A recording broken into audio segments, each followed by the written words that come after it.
पिछले वीडियो में आपने सुना कि अब मुझे तसल्ली हो गई थी कि अब मैं अच्छा रहूँगा और ज़िंदा रह पाऊँगा। अगला वीडियो रावलपिंडी से लाहौर। एक सुबह सूबेदार ने मुझे सब्ज़ रंग का नया सिला हुआ जोड़ा ला कर दिया, नई चप्पलें, बनियान और अंडरवियर। भास्कर, आज तुम यहाँ से लाहौर जाओगे, वहाँ तुम पर मुकदमा चलेगा। 7 बजे मेरी आंखों पर पट्टी बांधी गई और दफ्तर की स्टेशन वैगन मुझे रावलपिंडी स्टेशन पर छोड़ने के लिए आ पहुंची। आज जो गारद मुझे लेने आई वह 14 पंजाब रेजिमेंट लाहौर की थी। गारद कमांडर ने मेरी आंखों पर पट्टी बांधी, हाथों पर पीछे की तरफ हथकड़ी लगाई और गाड़ी में बिठा दिया। एक और 4 की गारद अर्थात एक हवलदार, 4 सिपाही। सूबेदार शेर खान के विदा होते ही कहा, अच्छा भास्कर, खुदा हाफिज। उसके बाद सूबेदार शेर खान बांग्लादेश में 1971 की जंग में गिरफ्तार हुआ। कौमिला छावनी पर जहां मेजर कमाल रजा जादून पोस्ट होकर गया था, मुक्ति वाहिनी का सबसे बड़ा हमला हुआ था। कौमिला छावनी में फौजी अफसरों के बच्चे तक मार डाले गए। यह सब मुझे 71 की जंग के अखबार पढ़ने पर मालूम हुआ। सूबेदार शेर खान उन दिनों मेरठ में कैद था। उसने संदेश दिया था, मैं हिंदुस्तान से सूबेदार शेर खान बोल रहा हूँ जी, मैं मियाँ वाली पुन्नू खेल का रहने वाला हूँ जी। अगर कोई भाई मेरा संदेश सुनता हो तो उसे मेरी बीवी बच्चों तक पहुँचा दे। मैं यहाँ बिल्कुल ठीक ठाक हूँ। रावलपिंडी से चलते हुए मैंने कभी ख्वाब में भी नहीं सोचा था कि कुदरत मुझ पर जुल्म करने वालों से इस तरह बदला लेगी। यानी कि जो भास्कर पे जुल्म कर रहा था वो हिंदुस्तान मेरठ में कैद था। खैर, पिंडी एक्सप्रेस लाहौर की तरफ चल पड़ी। गारद कमांडर ने मेरी आंखें खोल दी और हथकड़ी एक हाथ में कर दी। उस गारद में सभी सिपाही खूबसूरत नौजवान लड़के थे। वे सारे रास्ते मुझे बड़ी मोहब्बत से पेश आए। अपने साथ कई बार उन्होंने चाय पिलाई और जो कुछ भी खाया मुझे भी दिया। मैं डिब्बे में लोगों की निगाहों का केंद्र था। लोग उनसे पूछते थे कि तुम इस नौजवान को हथकड़ी लगाकर क्यों ले जा रहे हो। तो वो जवाब देते, यह हमारी यूनिट का सिपाही है, फरार हो गया था, अब हम इसे वापस यूनिट में ले जा रहे हैं। उन्होंने किसी को यह नहीं पता चलने दिया कि मैं हिंदुस्तानी हूँ। शाम 5 बजे हम लाहौर पहुँच गए। हमें रिसीव करने के लिए यूनिट की 3 टनर गाड़ी आई हुई थी, जिसमें बिठाकर मुझे यूनिट के क्वार्टर गार्ड में ले गए। मैं चंद महीने से सिर्फ एक टाइम खाना खा रहा था। सोमवार और शुक्रवार का व्रत करता था और सिर्फ उबले हुए आलू खाया करता था। यहाँ तकरीबन 2 महीने गुजरे कि मुझे एक दूसरी क्वार्टर गार्ड में भेज दिया गया, जहाँ दिन रात हाथ पीछे को बांध दिए जाते और पाँव में भी बेड़ी लगाई जाती। मैंने इसका विरोध किया क्योंकि बगल में बड़ी बड़ी गांठें पड़ गई थी।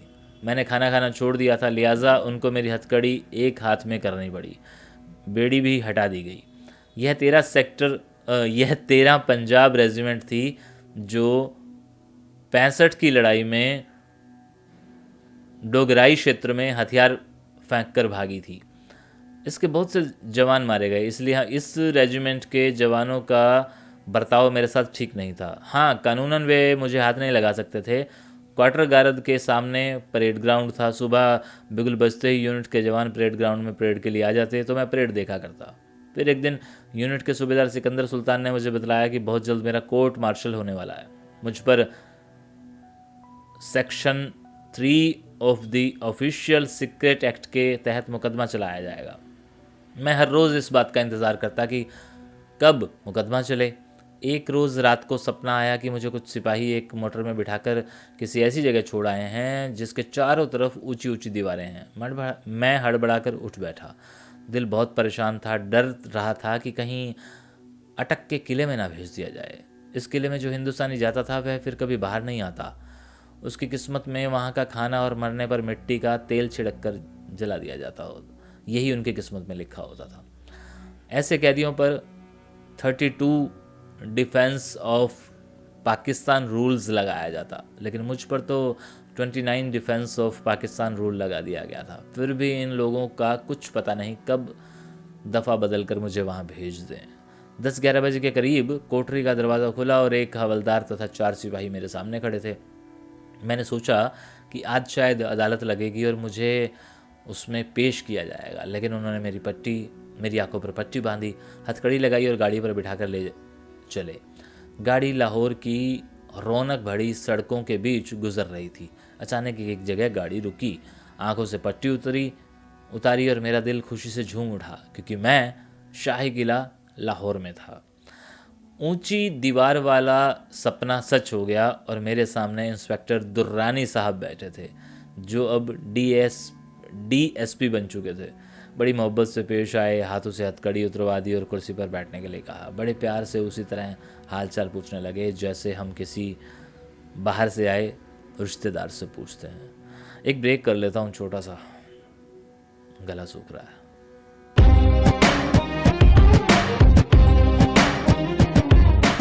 अभी दुरानी साहब के साथ बातें हो ही रही थी कि राजा गुल अनार खान वहाँ आ पहुँचे। दौड़कर मुझसे बगलगीर हुए और बोले, शुक्र है खुदा का भास्कर, तुमने हमारी इज्जत रख ली, वरना हम तो यहाँ काँप रहे थे कि अगर पिंडी वाले तुमसे कुछ नई बात निकाल लेंगे तो हमारे लिए जवाब देना मुश्किल आ जाएगा कि हमने कुछ भी नहीं तुमसे पूछा। लेकिन तुमने उनसे यह क्यों नहीं कहा कि हमने शाही किले में तुम्हें हाथ तक नहीं लगाया? मतलब तुमने यह क्यों कहा कि हमने तुम्हें शाही किले में हाथ तक नहीं लगाया? हमने तो उनको ये लिखा था कि हम सभी तरीके इस्तेमाल करके भी तुमसे कुछ नहीं निकलवा सके। तो मैं बोला, राजा साहब, सुख और दुख तो मुकद्दर की बात है, मैं किस लिए उनसे झूठ बोलता? आपने जिस प्यार से मुझे यहाँ रखा वह मैं कभी भूल नहीं सकता, और वहाँ अक्सर आपकी याद आया करती थी। आपने मुझे किन भेड़ियों के हवाले कर दिया? आप उनको अपने से बहुत बड़ा समझते हैं। दरअसल वे आपके कदमों में बैठने लायक भी नहीं है। उन्होंने तंग करने का हर तरीका इस्तेमाल किया। बात वही है जहाँ थी, बेवजह एक बात के पीछे पड़े रहे जिसका ना कोई सिर था ना पैर। आखिर तंग आकर उन्हें मुझे छोड़ना पड़ा। बात मेरी समझ में नहीं आती, अब मुझे किस लिए यहाँ भेजा है। वो बोले, तुम्हारे साथ जो कुछ हुआ हमें वो सब कुछ मालूम है, हमें उसका सख्त अफसोस है, लेकिन क्या करें, इन फौजी लोगों के आगे हम मजबूर हैं। तुम्हारा यहाँ आने का मकसद भी तुम्हें बतला दिया जाएगा। इसके बारे में तुमसे दुरानी साहब बात करेंगे। सोच समझ कर जवाब देना और ऐसा कोई वादा मत करना जो तुम निभा ना सको। अब तुम दुरानी साहब से बात करो, मैं चलता हूँ। उनके जाने के बाद दुरानी साहब बोले, देखो भास्कर, हमें अफसोस है कि तुम्हें इस कदर मुश्किलों का सामना करना पड़ा। हम तो चाहते हैं कि तुम्हें आज़ाद कर दें और तुम हिंदुस्तान जाकर हमारे लिए काम करो। मैं बोला, क्या बचपने की बात करते हैं चौधरी साहब?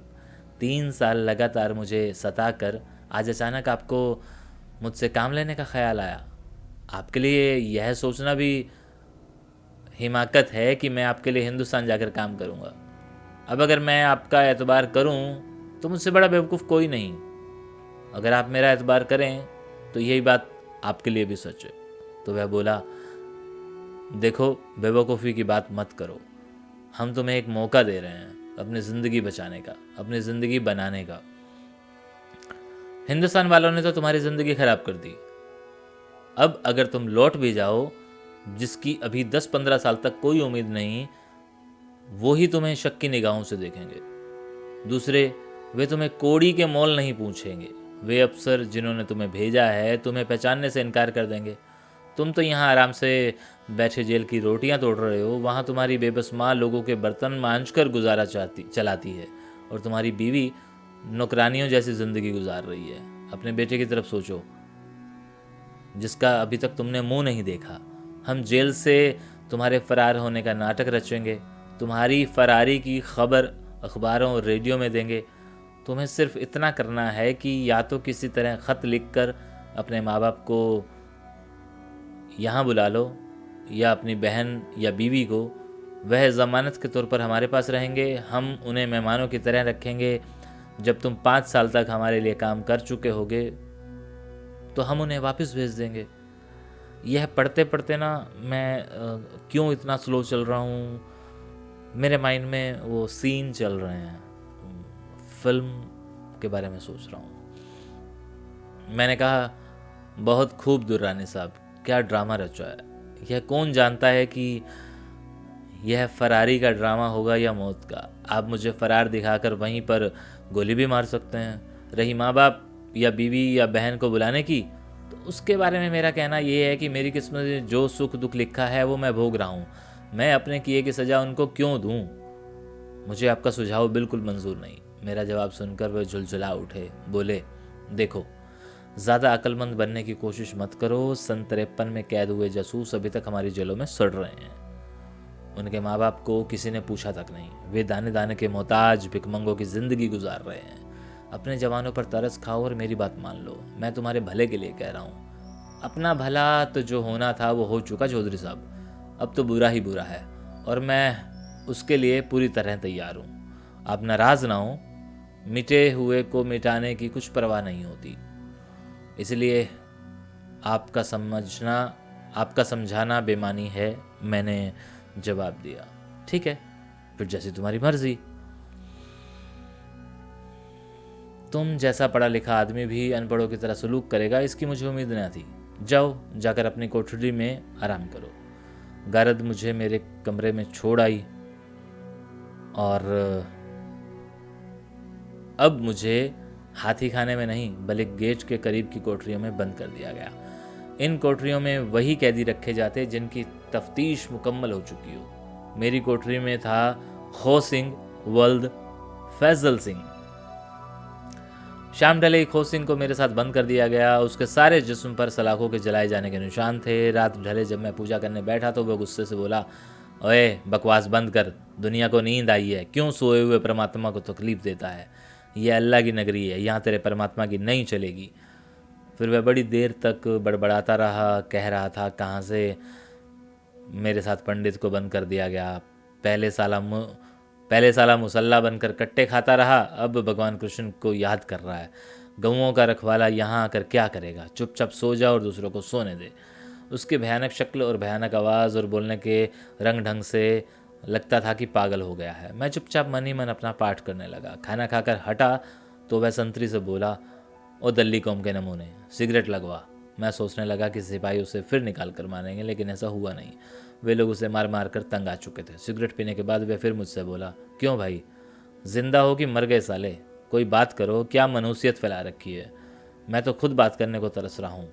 मैंने उससे कहा, तुम्हारा असली नाम क्या है।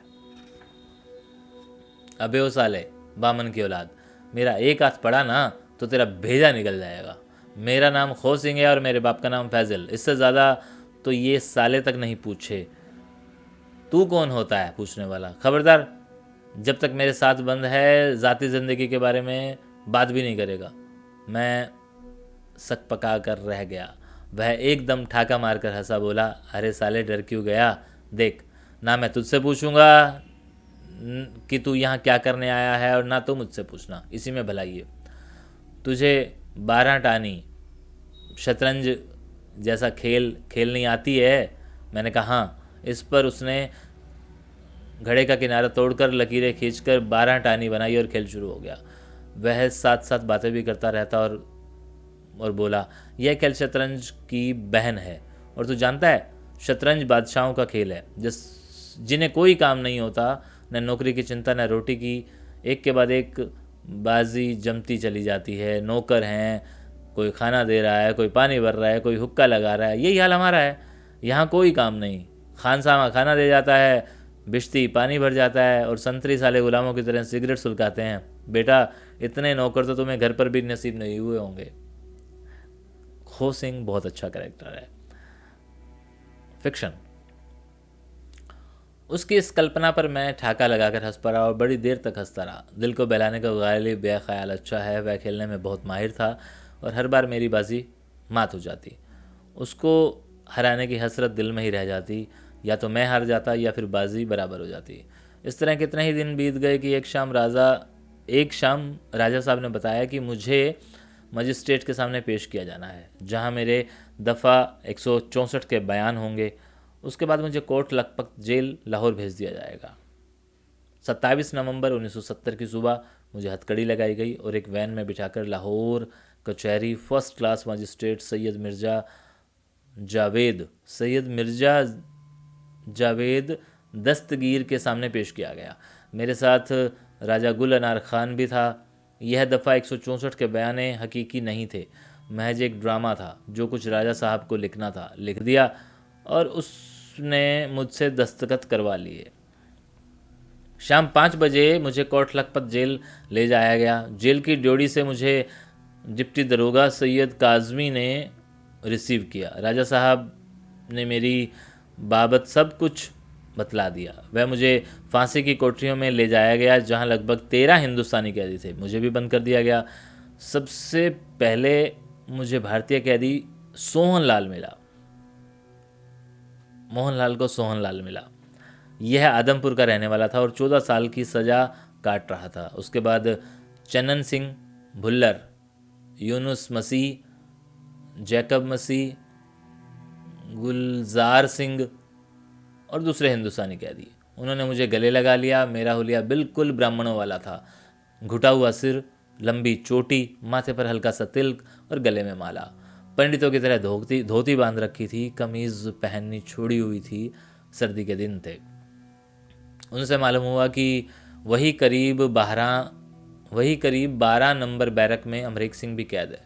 सोनलाल और चनन सिंह को भी अमरीक सिंह ने ही गिरफ्तार करवाया था। उन्होंने बतलाया कि अमरीक सिंह शिव कुमार उर्फ टेडी के साथ जब मुझे पकड़वाने के बाद फिर पाकिस्तान आया तो ये दोनों पाकिस्तान की इंटेलिजेंस यूनिट 595 FIA लाहौर, जिसमें मुझे भी गिरफ्तार किया गया था, कि मेजर एजाज मकसूद के पास ठहरे। उस रात जब उनको मेजर मकसूद से पैसा मिला तो यह आपस में जुआ खेलने बैठ गए, जिसमें टेंडी सब कुछ हार गया, यहाँ तक कि अपने हाथों की अंगूठियाँ भी। टेंडी ने अमरीक सिंह से उधार मांगा तो उसने इनकार कर दिया। इस पर टेंडी ने एक चाल चली। 596 FIR के कुछ कागजात निकाले। अमरीक सिंह ने जो अफीम भारत स्मगलिंग करने के लिए रखी हुई थी उसके बीच दबा दिया। फिर मेजर एजाज से कहा कि अमरीक सिंह पाकिस्तान को धोखा दे रहा है, यकीन न है तो इसके अफीम की तलाशी ली जाए, इससे ज़रूर कुछ निकलेगा। मैंने उसे छुपाते हुए देखा है। अमरीक सिंह सोया हुआ था। मेजर एजाज ने उसे उठाया और बोला, चलो तुम्हें सरहद पार करवा के आऊँ। चलने से पहले जब उसकी अफीम की चेकअप की गई तो उसमें सीक्रेट पेपर थे। अमरीक सिंह के होश उड़ गए। उसको वहीं से मारते हुए गाड़ी में बैठाकर शाही किले वालों के हवाले कर दिया, जहां उसकी तकरीबन 1 साल तफ्तीश होती रही। शिव कुमार जब अमरीक सिंह को गिरफ्तार कराकर लौट रहा था, उसके साथ एक और स्मगलर दोस्त महेंद्र था। शिव कुमार के पास काफ़ी पैसा था। वह अमरीक सिंह से छीन कर मेजर एजाज ने उसे दे दिया था। इनाम के तौर पर अमरीक सिंह की 1 मन अफीम भी। 1 मन। जब महेंद्र और शिव कुमार भारत की सीमा पर पहुंचे तो महेंद्र ने लालच में आकर शिव को गोली मारकर दरिया में फेंक दिया। ये बातें शिव और अमरीक सिंह के एक और साथी बलवीर सिंह से मालूम हुई थी, जो आजकल पाकिस्तान में नज़रबंद है। इस तरह कुदरत ने देशद्रोहियों के साथ इंसाफ कर दिया। अमरीक सिंह बहुत बुरी हालत में 12 नंबर बैरक में दिन रात गुजार रहा है। हालत पागलों जैसी थी। हिंदुस्तानी उसे मुंह नहीं लगाते थे और पाकिस्तानी उसे गद्दार समझते थे। वे कहते थे, जो अपने देश का नहीं हो सकता हमारा कैसे हो सकता है। वह सबकी नज़रों का शिकार था। उसकी बेड़ियाँ लगी हुई थी। आराम परस्त इंसान को जब काम करना पड़ जाए तो वह उसके लिए मौत हो जाती है। वह पागलों की तरह जेल के अधिकारियों से लड़ता, मैं तुम्हारा वफादार रहा हूँ, तुम्हें मुझसे ऐसा सलूक नहीं करना चाहिए।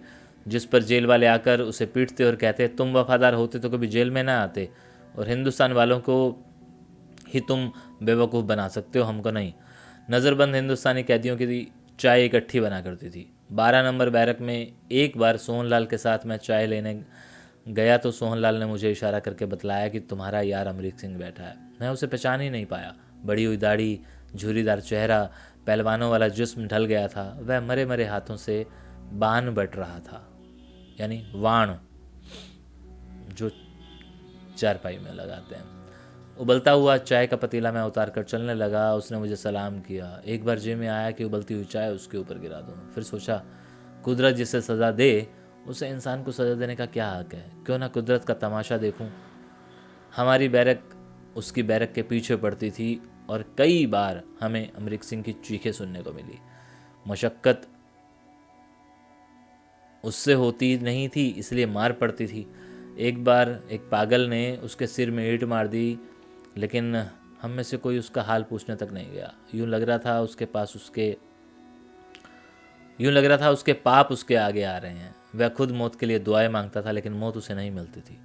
अभी तो उसकी सजाए याफ्ता ज़िंदगी का पहला साल था और आगे बरसों का सफ़र तय करना था। क्या वह यहाँ से ज़िंदा लौट सकेगा? लौट भी गया तो क्या जीने के काबिल रहेगा? क्या हिंदुस्तानी सरकार उसे ज़िंदा छोड़ेगी?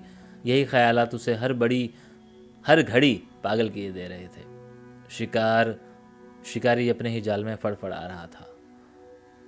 और इसके बाद घर को पहला पत्र लिखा और उसका उत्तर आया।